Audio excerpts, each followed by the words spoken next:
আমার তসবিহ কোরআন চক্ষু দুইটা লাল, মুয়াজ্জিনের আজান শুনে হয় আমার সকাল।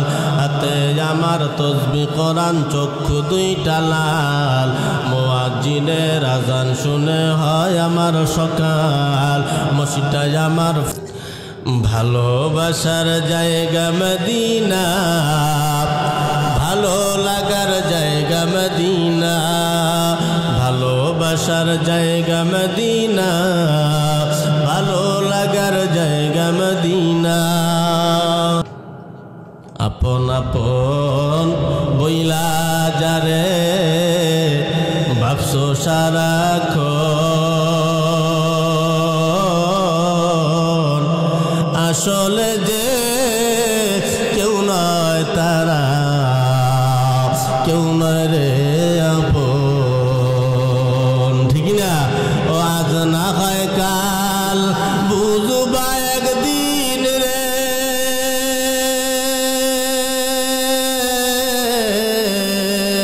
আজ না হয় কাল বুঝবা একদিন, নিভলে জীবন বাতি কার লাগিয়া কান্দো দিবারাতি, মন কার লাগিয়া কান্দো দিবারাতি।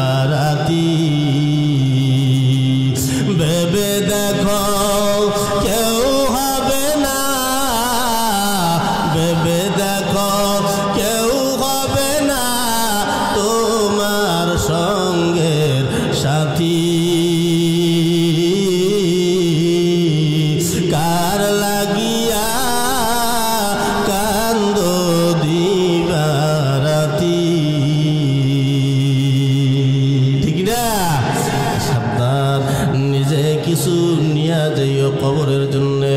এ মুসলমান, তোমার খাওয়ার বিয়া হওয়ার পরে বলে তোমার খাওয়ার, আমরা বিয়ার পরে যেমন বাসর ঘর সাজাই, তোমার খাওয়ার জন্য আল্লাহ তাআলা সুন্দর একটা বাসর সাজালেন। ওই বাসর ঘরে আল্লাহ পাক তারে পাঠায় দিলেন। পাঠায় দেওয়ার পর তোমার হাওয়া বাসর ঘরে দুইটা, আদম যখন হাওয়ার গায়ের দিকে আবার হাত বাড়ায়, আল্লাহ পাক মাঝখান দিয়ে বাধা দিয়ে বলে আদম বাধা। বলে আল্লাহ কেন বাধা? বিয়ে তো হয়ে গেছে, আবার বাধা কিসের? বলে আর একটু জিনিস বাকি আছে। বলে কি? বলে ও আদম, বিয়া করার পরে বাসর ঘরে একটু জিনিস বাকি থাকে, ওইটা সম্পন্ন করলে হাওয়া তোমার হয়ে যাবে। কি বাকি আল্লাহ? বলে হাওয়া, বিয়ার পরে বাসর ঘরে হাওয়ার দেন মহারানা তুমি দাও নাই। আদম ডাক দিয়া বলে আল্লাহ দেন মহারানা কি খায় না মাথায় দেয় তাও তো জানি না। আল্লাহ বলে তুমি তো নতুন শিখতেছো, তুমি জানবা না, তবে শুইনা লও। দেন মহারানা হলো বাসর ঘরে বিয়া করার পরে বাসর ঘরে বউয়ের হাতে নগদ কিছু দিয়া ওই বউটারে সারা জীবনের জন্য তোমার করে নিবা, এটাই হলো দেন মহারানা। হে মুসলমান, আমি অন্যদিকে আলোচনায় যাইতে পারি কিন্তু এখন আর যাব না, তবে শুইনা লন। আদম ডাক দিয়া বলে আল্লাহ আমি কি দিয়া দেন মহারানা দিব? আমার কাছে তো দেন মহারানা বলতে কিছু নাই। আল্লাহ পাক বলে আদম তোমার কাছে নাই কিন্তু আমার কাছে আছে। আল্লাহ গো কি আছে? আল্লাহ পাক বলে, আল্লাহ পাক বলেন, আল্লাহ পাক বলেন আমার কাছে আছে হাবিবুল্লাহ মুহাম্মাদুর রাসূলুল্লাহ সাল্লাল্লাহু আলাইহি ওয়াসাল্লাম। আওয়াজ দিয়া বলে আদম যদি আমার এই হাবিবুল্লাহর উপরে, আমার এই মুহাম্মাদুর রাসূলুল্লাহর উপরে 10টা বার দরুদ শরীফ পড়ে দাও, তাহলে হাওয়ার দিন মহারানা আদায় হয়ে যাবে। সুবহানাল্লাহ। আসেন, জীবনে কোন আমল করছেন কিনা জানি না, আমি একটা আমল দিয়ে, যুবকরা আমি একটা আমল দিয়া যাই, খেয়াল কর, আমি একটা আমল দিয়া যাই। এই আমলটা ছোটরা করতে পারবে, বড়রা করতে পারবে, মেয়েরা করতে পারবে, মহিলারা করতে পারবে, বুড়ারা করতে পারবে। বাজান মহিলা যাবেন কখন? আমি মরতে পারি ঠিক নাই, আমি করিতেই আপনাদেরকে বইলা যাই, যেটা করি না সেটা বলি না। আমি আমলটা চালাইতে শুধু একমাত্র আমার নবীর জন্য। আল্লাহর নবী বলেন যদি কোনো আমার উম্মত উম্মত রাত্রিবেলা ঘুমানোর সময়, রাত্রিবেলা ঘুমানোর সময় আমার কোনো উম্মত যদি নিম্নে আমার উপরে 10টা বার দরুদ শরীফ পড়ে, 10টা বার দরুদ শরীফ পড়ে, আমি নবী ওয়াদা দিলাম এই আমল চালাইতে থাকলে আমি নবী ওই উম্মত মরার একদিন আগে হলেও আমি ওই উম্মতের সঙ্গে স্বপ্ন যুগে দিদার দিয়া আমি ওই উম্মতের জন্য জাহান্নামের আগুন হারাম কইরা দিব। সুবহানাল্লাহ। হে মুসলমান, কে আমরা চাই না নবীর দিদার যদি একবার হইয়া যায় তাহলে আপনার জীবনের আর কোনো চিন্তা নাই। একবার যদি নবীর দিদার হইয়া যায় আপনার জন্য জাহান্নামের আগুন হারাম হয়ে যাবে। এখন বলেন তো মরার আগে আগে নবীর দিদারটা হইলে ভালো না খারাপ? কারা কারা ভালো চায়? তাহলে নবীর দিদার কারা কারা চাই মরার আগে একটু এক জায়গায় দেখাই। নারে তাকবীর। হে রাসূল তোমায় ভালোবাসি অন্তরে শুধুই মুখে না, জান্নাতের আশায় নয় হে রাসূল জাহান্নাম কেও ডরি না। তোমায় পাওয়ার আশায় মন ছুটে যায় মদিনায়, এ আশিক রে দিদার দাও না, আর দূরে থাকিও না, এ আশিক রে দিদার দাও না,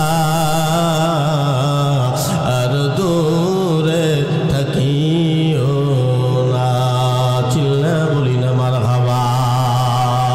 এ মুসলমান যুবক ভাই, খেয়াল দিয়ে শুই না যাও, এই নবী দিদার হলে কত ডালাম।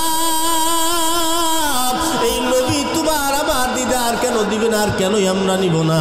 শুই না নাও, নবী আমাদের জন্য কতটা মায়া করতেন, কতটা মহব্বত করতেন। আজরাইল একদিন আইসা আল্লাহর নবীর বুকের উপরে ডান হাতখানা রাখলেন। আল্লাহর নবী কষ্ট পাইয়া কষ্টের ঠেলায় আল্লাহর নবী বলেন, আজরাইল রে আমার বুকের উপরে কি রাখলা? আজরাইল ডাক দিয়া বলে, ইয়া রাসূলুল্লাহ আপনার বুকের উপরে আমার হাতখানা রাখলাম। আল্লাহর নবী কষ্টের ঠেলায় বলতেছে, আমার মনে কয় তোমার ডান হাত নয়, আমার মনে কয় তামাম দুনিয়াটা আমার বুকের উপরে উঠাইয়া দিলা।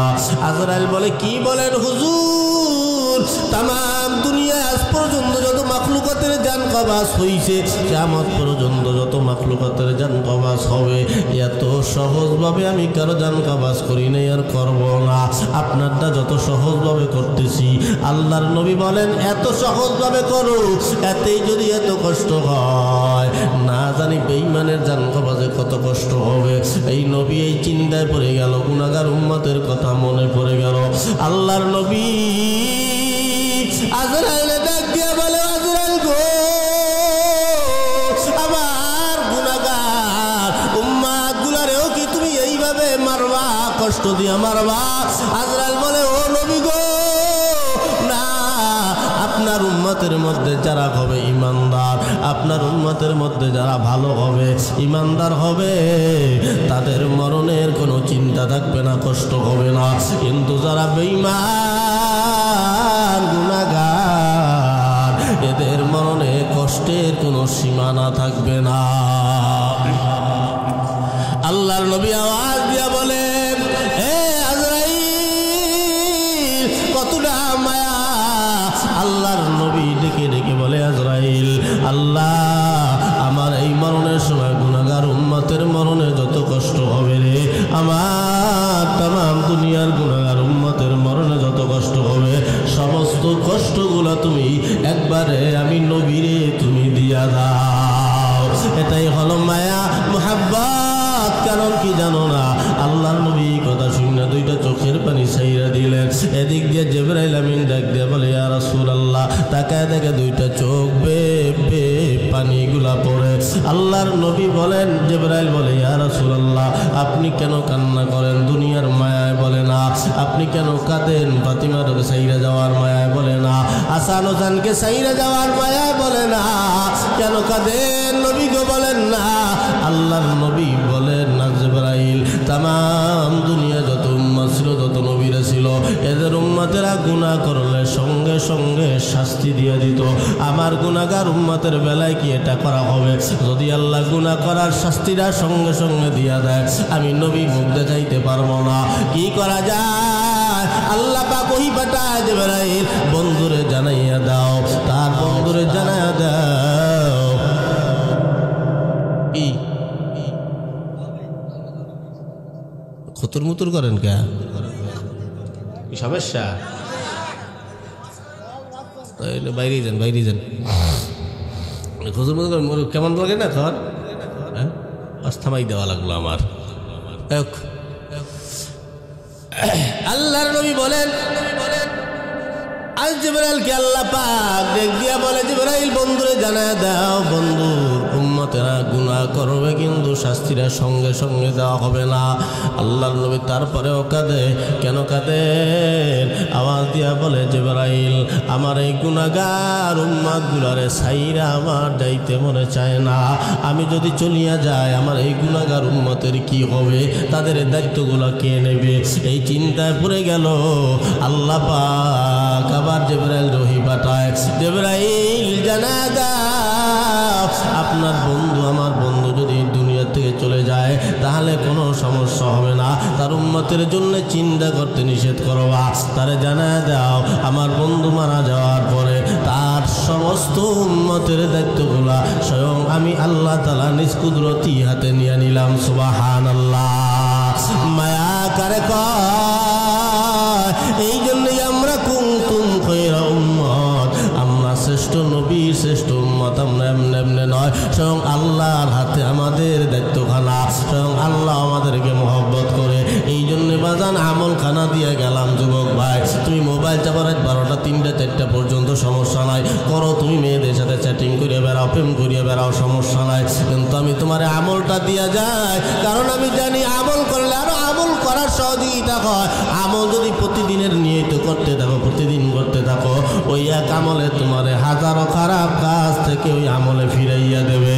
তুমি আমলটা চালু কইরা দাও। ঘুমানোর সময় তোমার কোনো দুনিয়াবি কাজ থাকবে না, ও সময় আমল না করতে সমস্যা হয় না। আর 10টা বার দরুদ পড়বা। তুমি যেই দরুদ পড়ো না কেন, এই 10টা বার দরুদ পড়তে আমি হিসাব করে দেখছি, বেশিরভাগ উপরে গেলে সময় লাগবে মাত্র 1 মিনিট। 5 মিনিট, এক মিনিট লাগবে। আপনি যে দরুদটা পারেন সব থেকে সহজ, আমরা যেটা জানি সাল্লাল্লাহু আলাইহি ওয়াসাল্লাম, এই দরুদটা 10টা বার পড়তে কয় মিনিট সময় লাগে? 1 মিনিটই লাগবে, বেশি লাগবে না। আপনি পড়েন সাল্লাল্লাহু আলাইহি ওয়াসাল্লাম, সাল্লাল্লাহু আলাইহি ওয়াসাল্লাম, এক একটা দরুদ পড়তে 3-4 সেকেন্ড সময় লাগতেছে নাকি? তাই 1 মিনিটে আপনি আমলটা করতে পারতেছেন। যদি প্রতিনিয়ত আমলটা চালু রাখেন, আপনার মরণের একদিন আগে হলেও আল্লাহ নবী আপনার সঙ্গে স্বপ্নযোগে দিদার দিয়ে দেবে। তাহলে 1 মিনিটের আমল করে যদি নবীর দিদার পাইয়া দুনিয়ার থেকে বিদায় হওয়া যায়, তাহলে 1 মিনিটের আমল করলে ক্ষতি আছে কোনো? পারবো ইনশাল্লাহ, কথা দিতে পারবো। চালায় না, চালায় না। আমিন। হাত জাগাবেন, ওই তাবলিগ করার হাত জাগায়, যে কোনো ভালো কাজের জন্য হাত জাগাবেন। হাত জাগাইলে কি লাভ? আপনি জান আর না জান, ওই যে চিল্লে যারা যায় দেখেন না, হাত জাগায় যে কেনা কেনা চিল্লে লাগাবেন, হাতখানা জাগাইবেন। আপনি যাইতে পারেন আর না পারেন, হাতটা জাগাবেন। আল্লাহর ক্যামেরা যদি একবার বন্দী হয়ে যান, আপনার কপাল ফিরিয়ে যাবে। কি কথা বলেন না? ঠিক না? সমস্ত ভালো কাজের জন্য হাতখানা জাগাবেন। যদি আল্লাহ কবুল করিয়ে ফেলা, তাহলে আপনার কপাল ফিরিয়ে যাবে। এই জন্য বাজানদেরকে বললাম, এই আমলটা দিয়ে গেলাম ইনশাআল্লাহ। প্রতিদিন সবাই, নারী পুরুষ ছোট বড়, আমরা সবাই এই আমলটা ঘুমানোর সময় করতে পারবো। যখন তুমি বিছানার সাথে মহিলাগুলো কথাবার্তা করার পরে, প্রেম করার পরে তুমি নিয়ত করবা যে এখন তুমিও ঘুমাও আমিও ঘুমাই, ঠিক আছে। বালিশের সাথে মোবাইলটা রাইখা মাথাটা লাগাই তুমি যখন চক্ষু বুঝলা, ওই সময় তুমি চোখ বুঝে তুমি কমতে তুমি পড়তে ঘুমাই যাইতে পারো। যে আমলটা করতে থাকি, দেখবো ওই আমলই একদিন তোমাকে হাজারো অসৎ পথ থেকে, হাজারো খারাপ কাজ থেকে ওই এক আমলে তোমাকে ফিরাইয়া দেবে। কি করবা তো যুবক ভাইরা? করো, তুমি ও আমলও করো, কিন্তু এই আমলটাও করো, দেখো কাজে লাগে কিনা। আমল তো করি না, আজকে আমি দিয়ে গেলাম, কোনো হুজুরের দায়িত্ব রাখেন নাই, আমি দিয়ে গেলাম, কোনো হুজুর যদি জিজ্ঞেস করে তাহলে ওই দিন বলবেন যে হ্যাঁ আমি করতেছি, দুরুদের আমল করি, অমুক হুজুর বললে গেছে, এখনও চালাইতে আছি। করবেন তো ইনশাআল্লাহ। আল্লাহ পাক সকলকে তৌফিক দান করেন, পরিপূর্ণ মুসলমান হয়ে অন্ধকার কবরে যাওয়ার তৌফিক দান করেন, সকলে বলি আমিন। আমাদের মাদ্রাসা চলে, 3 মাদ্রাসা চলে, দোয়া করবেন। বেতন ভাতা দিতে খুব কষ্ট হয়ে যায়, আপনাদের কাছাই কুড়াই নিয়ে টিয়া ওই মাদ্রাসা চালাইতে হয়। এখনো পর্যন্ত কিন্তু বাড়িঘর করতে পারি নাই। এই আমার তসবিহ কোরআন চক্ষু দুইটা লাল, মুয়াজ্জিনের আজান শুনে হয় আমার সকাল। হাতে আমার তসবিহ কোরআন চক্ষু দুইটা লাল, মুয়াজ্জিনের আজান শুনে হয় আমার সকাল। মসজিদটাই আমার ফেরেশতা ভরা পবিত্র স্থান, আমাদের সাথে হয় না ইয়ারি, হয় না অভিমান। আজাবেক দিয়া তাহাজ্জুদের নামাজে দাঁড়াইছি, পাগল হইয়া খোদার প্রেমে পারি জমাইছি। আজাবেক দিয়া তাহাজ্জুদের নামাজে দাঁড়াইছি, পাগল হইয়া খোদার প্রেমে পারি জমাইছি। ঠিক কইছে আগে, কিন্তু কইতে হইবে ঠিক। কারণ কি লিখে কই, এটা হলো গানের সুর। যে গানটা গাইছে ওই সুর দিয়ে আমরা বাইতে আছি। আমার কথা হলো, ওরা যদি গান গাইয়া যুবকগুলোরে জাহান্নামী বানাইতে রে, গুনাহগার বানাইতে রে, আমাকে ওই গানের সুরে গজল বানাই, ইসলামের সঙ্গীত থামতে না থামতে বাড়িতেলা বানাইয়া যুবক হুনাইলে জান্নাতি বানাইতে কোনো অসুবিধা আছে? তোমরা ঠিক তো বানা কা। কোরআন আর নবীর সুন্নাত আমার অন্তরায়, নবীর সুন্নাত এখন আমায় দিনের পথ দেখায়। 5 ওয়াক্ত নামাজ নারী করা মনের দরজায়, কেউ শোনে না বেনামাজির বুক ফাটা চিৎকার। আজাবেক দিয়া তাহাজ্জুদের নামাজে দাঁড়াইছি, পাগল হইয়া খোদার প্রেমে পারি জমাইছি। আজাবেক দিয়া তাহাজ্জুদের নামাজে দাঁড়াইছি, পাগল হইয়া খোদার প্রেমে পারি জমাইছি। অনেক নেশা কইরা দেখছি কোনো মজা নাই, তোমার নেশার মাঝে প্রভু শান্তি কইরা পাই। চাই না আমি দালান কোটা, চাই না বাড়ি ঘর, তোমার কাছে আপন সারা হই না যেন পর। আজাবেক দিয়া তাহাজ্জুদের নামাজে দাঁড়াইছি, পাগল হইয়া খোদার প্রেমে পারি জমাইছি। আজাবেক দিয়া তাহাজ্জুদের নামাজে দাঁড়াইছি, পাগল হইয়া খোদার প্রেমে পারি জমাইছি। বুঝছে না? আর কোনটা? আরো গামু ভালোবাসার জায়গা মদিনা। হেডে হেডে হেডে ভাল লাগে। আচ্ছা না, মদিনাতে গামু। ভালোবাসার জায়গা মদিনা, ভালো লাগার জায়গা মদিনা, ভালোবাসার জায়গা মদিনা, ভালো লাগার জায়গা মদিনা। এত সুন্দর জায়গা কোথাও দেখি না, এত সুন্দর জায়গা কোথাও দেখি না। সাজিয়েছেন দয়াল রব্বানা, ভালো লাগার জায়গা মদিনা, ভালোবাসার জায়গা মদিনা, ভালো লাগার জায়গা মদিনা। মদিনা শরীফে নূরের খাজিনা, মদিনা শরীফে নূরের খাজিনা। আশিক সারা অন্য বুঝে না, ভালো লাগার জায়গা মদিনা, ভালোবাসার জায়গা মদিনা, ভালো লাগার জায়গা মদিনা। একদিন কবর যাব, কেউ তো যাবে না, একদিন কবর যাব, কেউ তো যাবে না। যাবে আমার শাহে মদিনা, ভালো লাগার জায়গা মদিনা, ভালোবাসার জায়গা মদিনা, ভালো লাগার জায়গা মদিনা। যতই দরুদ পড়ি তৃপ্তি মেটে